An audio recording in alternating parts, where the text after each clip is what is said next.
Okay, let's take a look now at carbohydrates, lipids, and proteins. And we are going to be examining their structure and nomenclature. So the first thing we need to look at is a bit of structure. So we'll start with a small carbohydrate. In this case, we're going to be looking at a 3-carbon molecule. Carbohydrates have characteristic hydroxyl groups on the carbons, which adds to their polarity and great solubility in an aqueous environment. And this particular 3-carbon carbohydrate is going to have an aldehyde group. This aldehyde group is on the number 1 carbon. We name these number 1, 2, and 3, starting with the aldehyde group. And the first thing to notice is that this 3-carbon backbone is similar to the glycerol structure.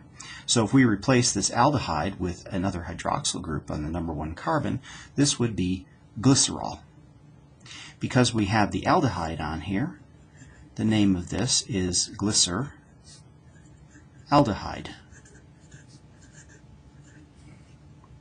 Now glyceraldehyde is structurally related into the carbohydrate family, and because it has 3 carbons on its backbone, it is considered a triose.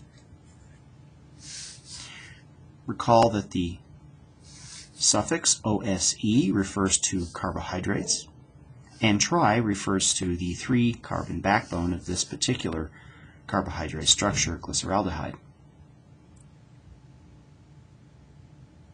Now, if we make a small rearrangement in the glyceraldehyde molecule, we would see that this 3-carbon backbone can be adjusted to form a ketone in the center of the molecule. Now we're just doing a functional rearrangement here, so we can rearrange these groups, the hydroxyl groups there. And now we have a ketone on the number 2 carbon. We still have a 3-carbon backbone, which is the glycerol backbone, but with the ketone group inside, we have essentially created an acetone-like structure. So 3 carbons with a ketone in the center is acetone. Now the fact that we have 2 hydroxyls on the number 1 and 3 carbon makes this dihydroxyacetone. And so hence that is the name of this structure.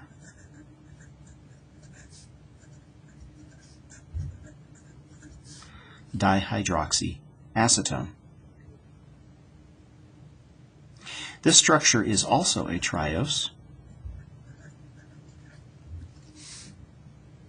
because it has a 3-carbon backbone.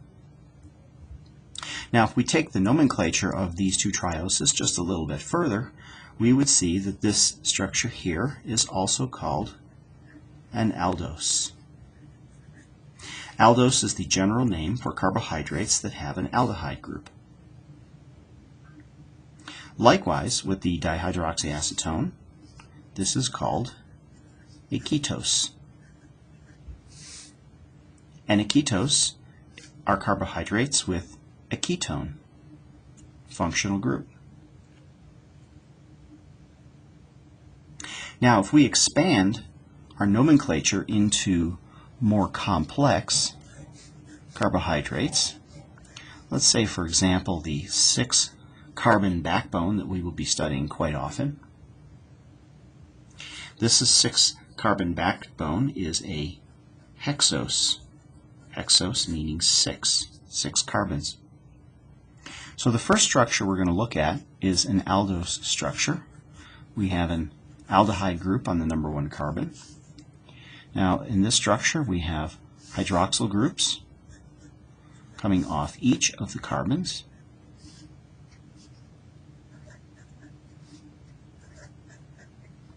And fill in our remaining bonds with hydrogens.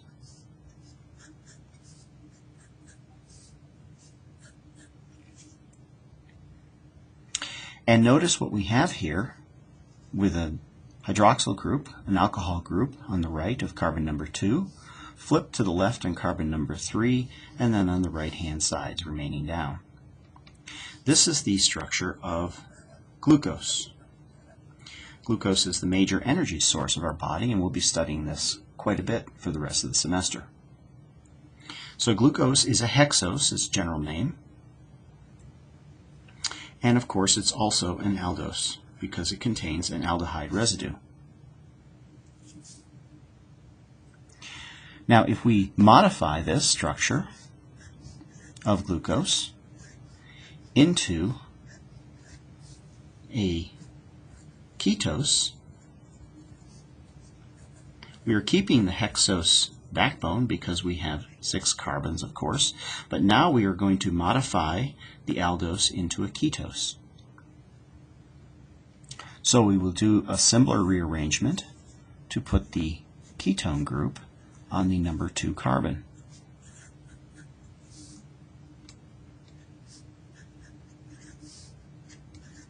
And then we fill in our OH groups for the rest of the molecule. And of course complete the bonds with our hydrogens.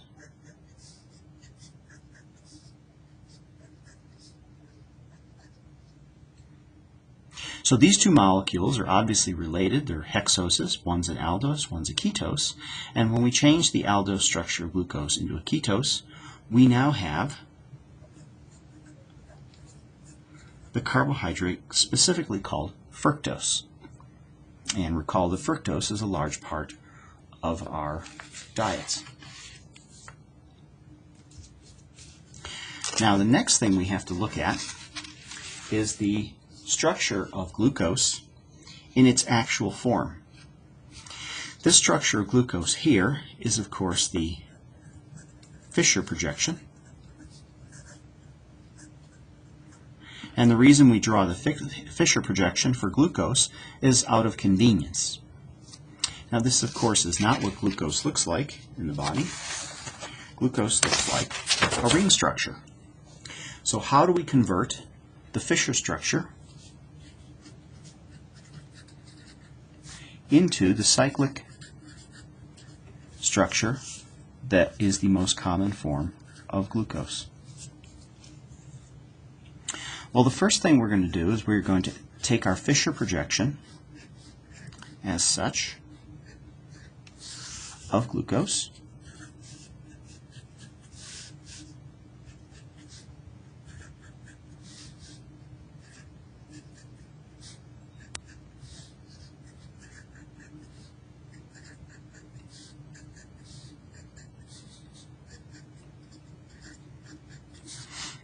and we are going to take this Fischer projection and we are going to turn this and lay it down on its side, and we are going to turn this 90 degrees in a clockwise direction.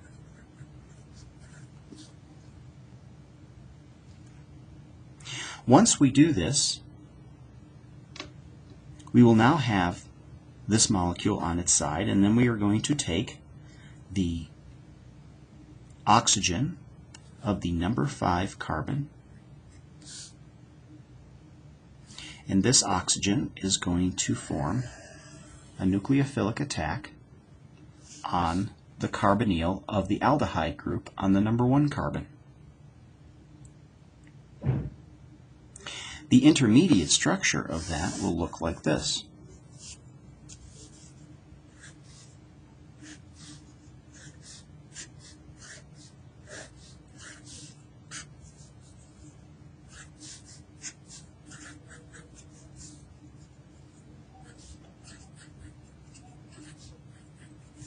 Here is our number 5 carbon, hydroxyl group coming off of this residue.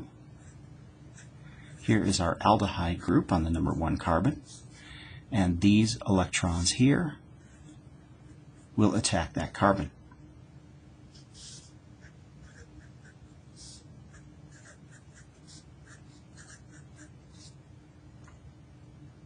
Now what this will give us are essentially two configurations.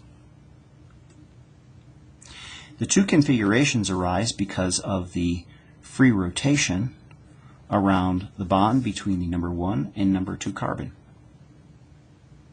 So if we have our carbonyl with our oxygen facing down when the oxygen binds to this carbon, we will have this structure of glucose.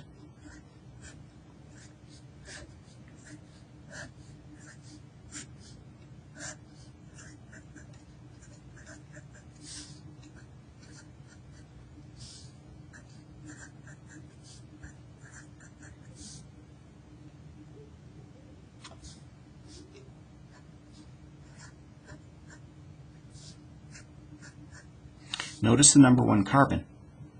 If we have this attack of the oxygen on the carbon with the carbonyl facing down, the hydroxyl group that forms from this reaction is going to be facing downward from the ring structure.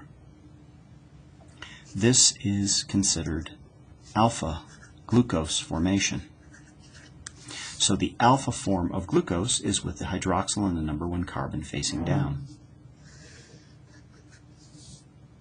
Now, perhaps this bond will rotate and the carbonyl will face upward when the oxygen attacks. What will our structure look like then?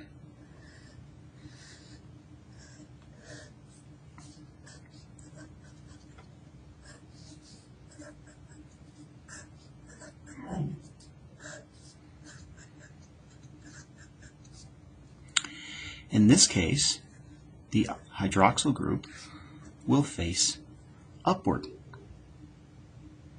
This is configuration of beta glucose. So if the hydroxyl group attacks the carbonyl of the aldehyde with this bond rotated with the oxygen facing up, the resulting product will have the hydroxyl group facing up, giving our beta glucose structure. Now, the reason we're paying so much attention to the alpha and beta glucose structures is because we need to talk about our major dietary carbohydrate. The major dietary carbohydrate that we ingest, which is our major energy source, is starch. So starch is essentially a polymer of individual glucose monomers, and these are linked covalently using alpha 1,4 O glycosidic linkage. Now, what is an alpha 1,4 O glycosidic linkage? So let's draw our glucose molecules together. Here's our oxygen, our number 6 carbon, faces upward.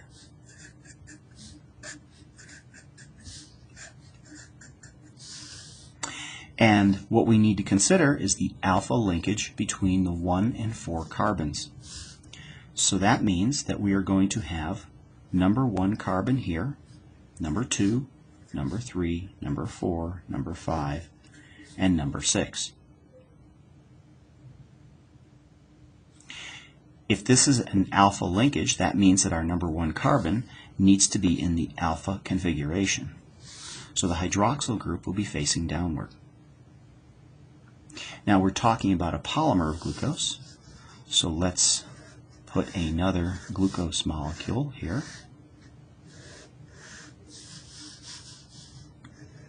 Again, this is the alpha configuration.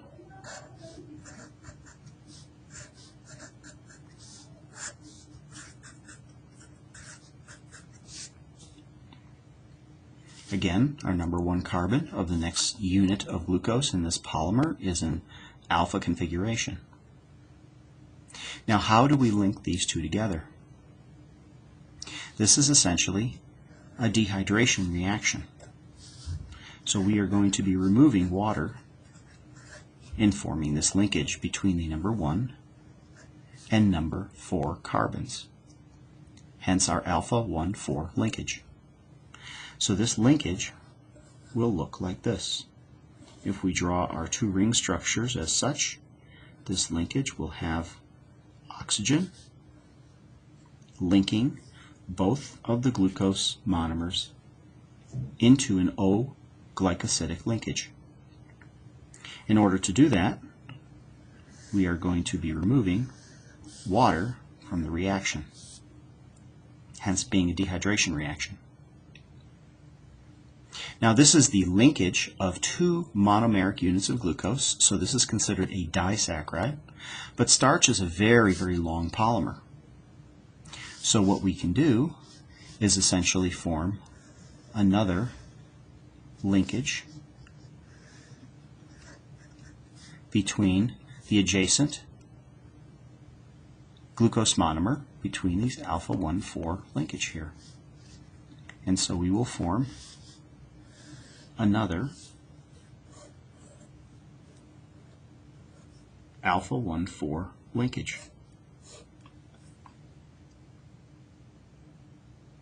Now, starch is a very, very rich, dense molecule of glucose monomers, and so starch also has the opportunity to branch the structure of the polymer. When we branch the structure, what we will be able to do is form another polymer of glucose adjacent to the first polymer and link them together. And the branches will be alpha 1,6 O-glycosidic linkages. So in order to consider this structure, we have to continue our number 5, number 6 carbon, our numbering system. And what we're going to do is we are going to link a glucose polymer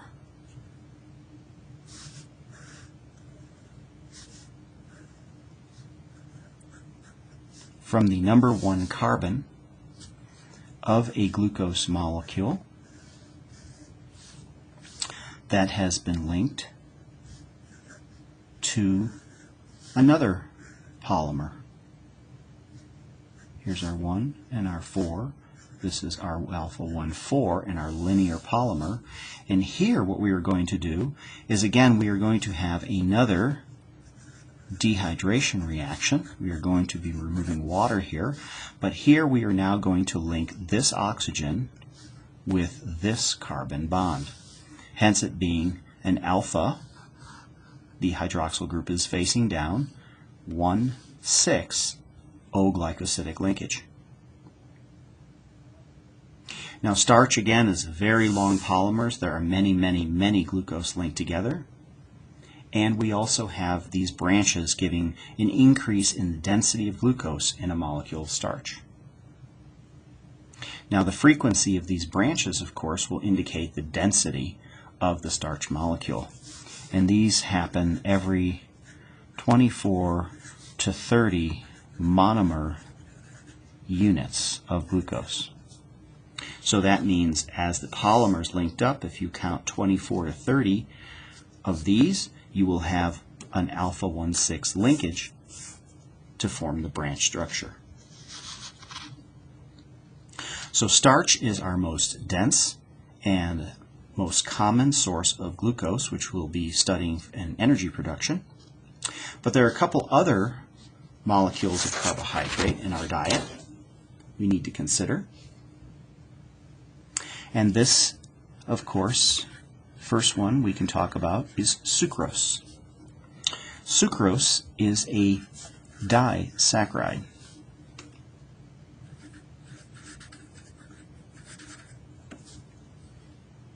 A disaccharide is two monomeric units of carbohydrate.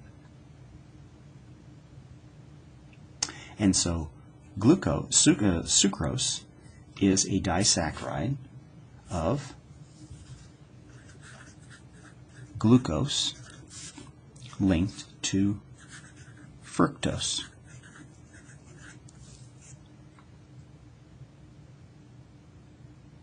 Now, you might ask, why do we have this as our sugar source when we could just use glucose, which is our major energy source? The question here is answered by considering sweetness. The taste of sucrose is much sweeter on the tongue than glucose. Glucose actually does not have much of a sweetness to it compared to sucrose. So the sucrose is more common in our diet for this reason. Now another carbohydrate that we use is lactose. This is also a disaccharide. Two monomers were linked together. The first one is galactose, and this is linked to glucose. And lactose is found, of course, mostly in dairy products, such as milk. And in dairy products, the lactose provides us with a large component of carbohydrate in the form of the galactose-glucose disaccharide molecule.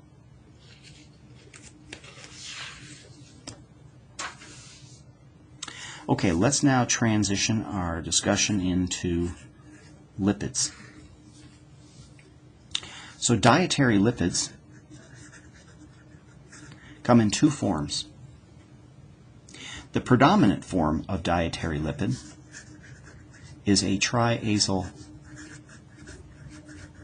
glycerol.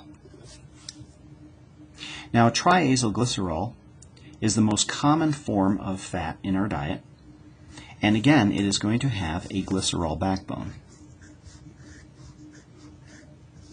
Hence, glycerol. Now, in this glycerol, we are going to have our true hydroxyl groups on the number 1, number 2, and number 2 carbon, 3 carbons.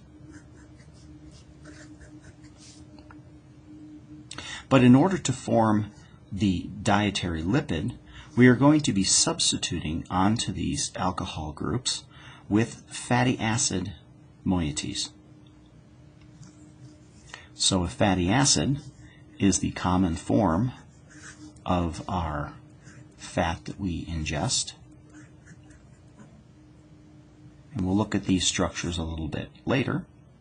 But suffice it to say that fatty acid means it has an acid functional group, which is a carboxylic acid, and a fat that's going to be very hydrophobic, so it's going to have a long hydrocarbon chain. In order to form a triglyceride, we are going to essentially dehydrate this, bond here, we're going to be removing water, and we are going to be forming an acyl linkage between the fatty acid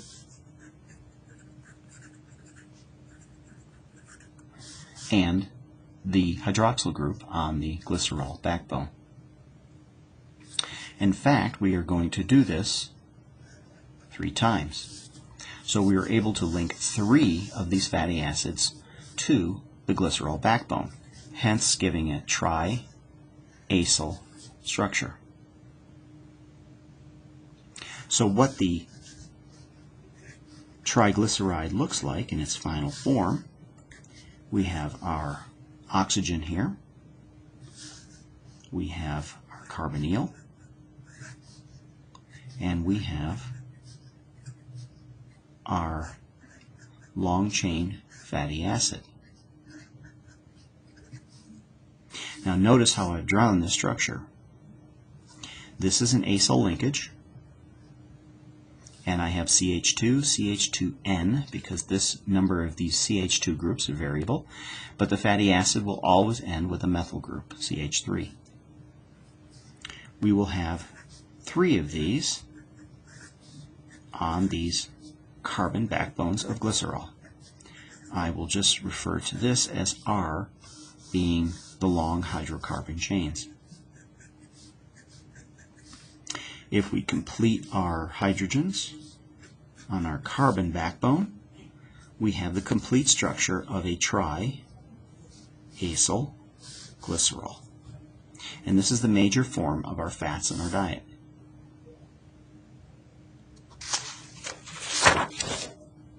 Now let's turn our attention to fatty acid structure.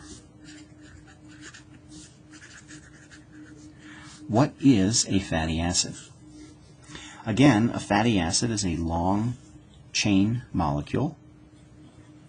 Being an acid, it's going to have an acidic group on the end, and it is going to have a long hydrocarbon chain.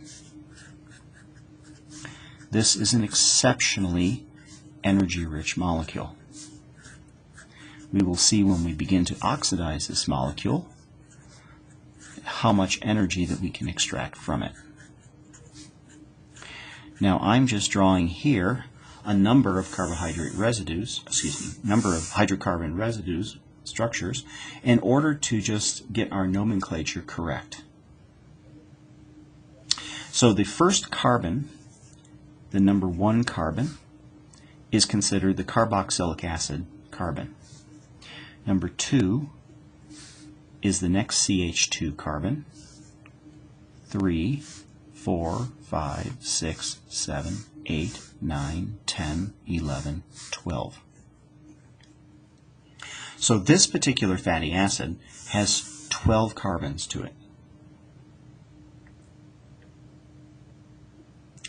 In order to properly designate this, we are going to call this first 12. Now the other feature of fatty acids is that we can have unsaturated bonds. What that means is that somewhere in this chain we can have double bond character. In this particular structure here, we don't have any double bonds, so this means that this is a completely saturated fatty acid, which means that all of these carbons are saturated with hydrogens. So we would indicate this by indicating 12 carbons long, colon, 0. This is the formal name for this particular fatty acid. 12 carbons long, no double bonds, completely saturated.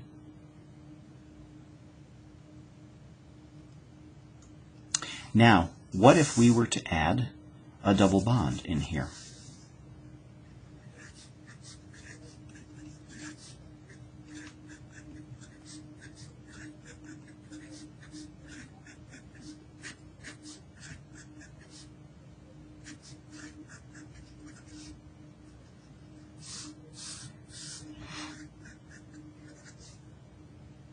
So we're maintaining, for example, our 12 carbon structure.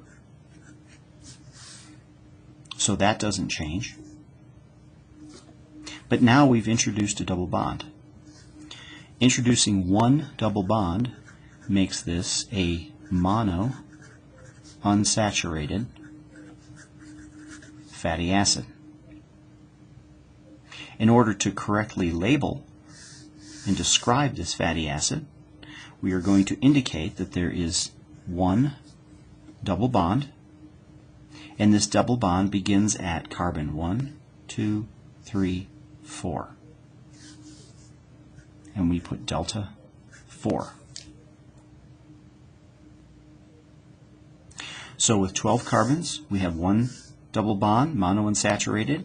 We indicate which carbon that the double bond starts at. So it's 12, colon 1, delta 4. Now, what if we introduced another double bond? Then it would be considered a polyunsaturated fatty acid. We would simply name that fatty acid by its 12 carbon length. We would indicate 2 double bonds, and then we indicate which carbon that those double bonds begin at. The first one we know begins at number 4, and let's say the next one begins at number 8. So from this information, you should be able to take the structure of the fatty acid and correctly name it by this nomenclature, and also perform the reverse. Take this nomenclature and be able to draw out what the fatty acid looks like. Another point to consider is that these double bonds can either be cis or trans. However, in our bodies, cis is the only form of double bond that we can make.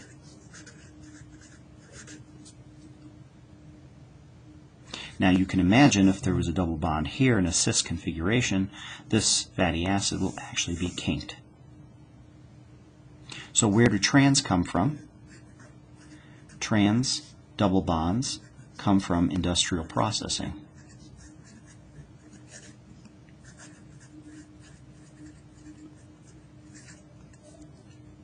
The purpose of trans is to increase the shelf life of food, because trans double bond fatty acids are more stable and less prone to oxidative damage. So hence, industrial processing includes trans to increase the shelf life.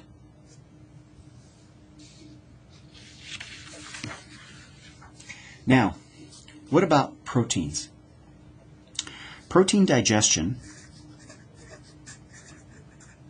we need to consider two aspects. When we consume our dietary proteins, the proteins are in their native configuration and their final form because we have obtained these proteins in that form. So the first step in protein digestion is to take the protein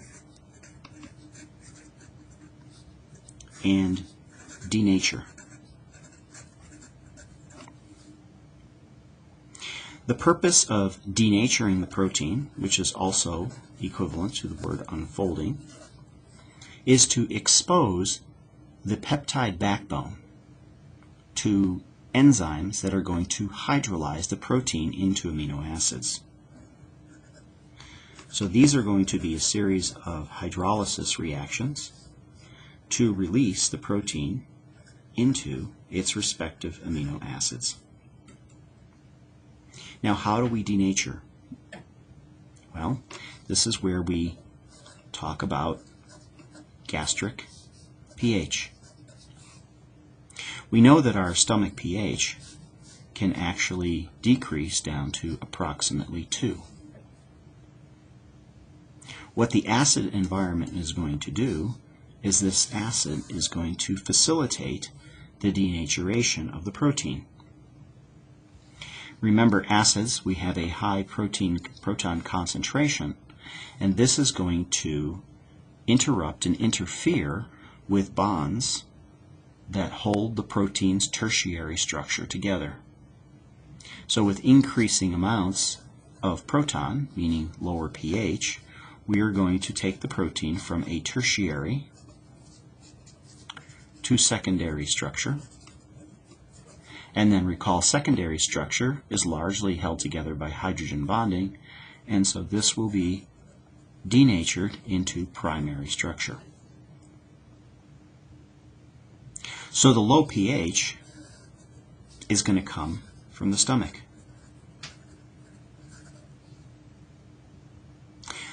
The stomach has specialized cells that are called parietal cells. And these cells are able to simply perform a reaction that takes water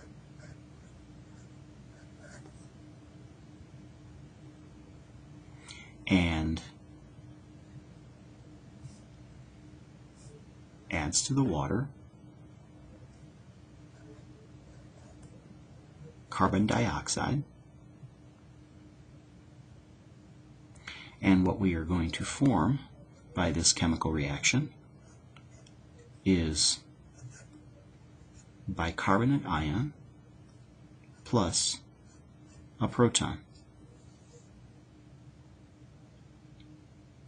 This reaction is enzyme mediated, and the name of the enzyme that performs this is called carbonic anhydrase. So carbonic anhydrase, which is located in the parietal cells in the stomach, which is in the lining of the stomach, takes water, which there's plentiful amounts.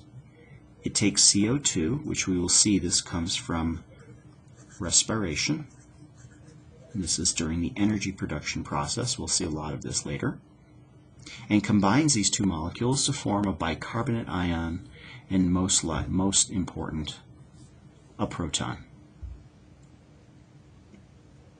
This proton, of course, is what is contributing to the decreasing pH in the lumen of the stomach. This gets transported into the lumen of the stomach, and there it combines with chloride ion to form hydrochloric acid. So this process is by lowering the pH, which is going to unfold and denature the protein. Now once we have the protein unfolded and denatured, then we can perform our hydrolysis of our peptide backbone. In the primary structure, all of the peptide bonds are fully exposed. So what we are going to want to do next is to digest the protein into amino acids.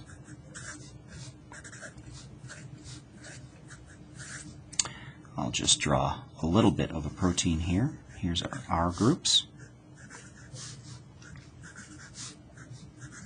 Here's our primary structure that we have now obtained from the low pH denaturation reaction.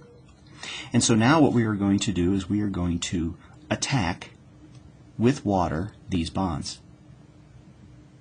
So for example, let's say that this is a very short protein. Let's say this is the N-terminus.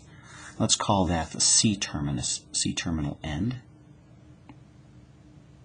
What we want to do is we want to add water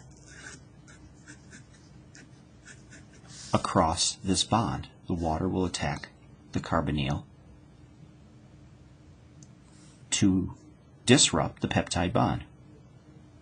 Now, of course, this is mediated by an enzyme. The enzyme in the stomach is called pepsin. So pepsin will take this structure and add water across the peptide bond, and in doing so, release the amino acid. Now, pepsin is able to do this with many of the peptide bonds, and so that is going to slowly degrade the protein. Now, what prevents pepsin from doing any damage outside of the stomach? Well, that's because pepsin is synthesized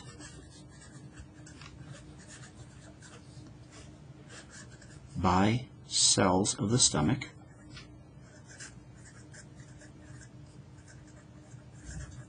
These cells are called chief cells, and it's synthesized as pepsinogen. Pepsinogen is considered generally class of zymogens. These are inactive proteases. Now, a protease is any type of enzyme that is able to digest and break down a protein. Remember, ASE, that suffix stands for enzyme,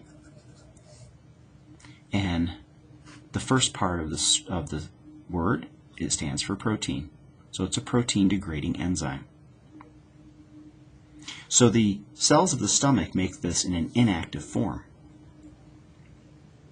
This is secreted into the stomach, and once it's in the stomach, with the low pH due to the high concentration of proteins in the lumen of the stomach, this will convert the pepsinogen into pepsin, which is now an active protease.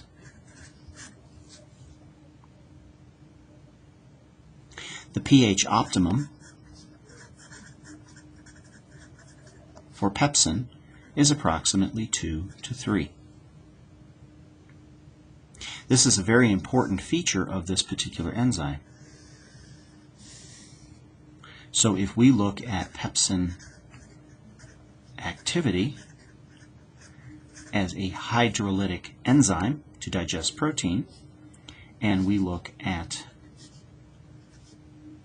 pH on the x-axis, what we would see with this enzyme is activity like this. So the peak activity of this particular enzyme is going to be around 2 to 3. The reason this is so important is because this is the pH of the intestine, neutral pH. So once the digestion occurs in the stomach because of the acid-mediated denaturation of your protein, pepsin-mediated hydrolysis of the peptide backbone to release amino acids, then all of that material is shifted into the intestine. We do not want this pepsin active. We have other enzymes we'll see in a later video to continue digesting proteins, but we want this pepsin to become inactivated. So once the enzyme exits the stomach and exits its optimal pH environment, it gets into the neutral pH of the intestine, and the pepsin is no longer active. So it is a self-limiting enzyme.